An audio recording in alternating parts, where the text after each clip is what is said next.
এটি post share কৰি অভিনেতা যতীন বৰাই ৰাইজৰ আগত ক্ষমা বিচাৰিছে। পিছে কিয় ক্ষমা বিচাৰিছে আৰু কি ক'লে সকলোখিনি কথা গম পাব মোৰ ভিডিঅ'ৰ জৰিয়তে। সেই বন্ধু বান্ধৱীসকল আপোনালোকে ভিডিঅ'টো শেষলৈ চাওক। লগতে আপোনালোকে চেনেলটো ছাবস্ক্ৰাইব কৰি কাষত থকা বেল আইকনটো টিপি দিবলৈ নাপাহৰিব।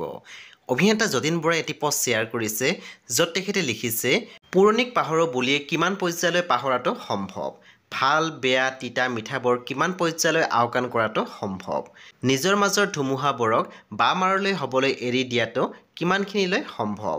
আমি মানুহবোৰ যে তেনেই সাধাৰণ, অথচ কিমান সময় লাগে আমাক ভাবি উলিয়াবলৈ যে জীৱন মানে আৱেগ নে ই এটা অংশহে জীৱনৰ। হয়, মই আৱেগিক কাৰণ মই এজন অভিনেতা।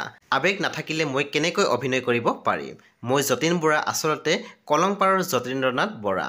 চেলুলইড, ধাৰাবাহিক, ভ্ৰাম্যমাণ, ভিচিডি, চলচ্চিত্ৰ আৰু আজিৰ এই গ্লেমাৰ। যতীন্দ্ৰনাথৰ পৰা যতীন হোৱালৈকে বস্তুবোৰ বহুখিনিয়ে সলনি হ'ল। বাৰু যি কি নহওক, ভুল সকলোৰে হয়। মোৰো হৈছিলে, কাৰণ মইতো এজন মানুহ, লগতে এজন অভিনেতা, এজন আৱেগিক অভিনেতা। ইতি যতীন বৰা।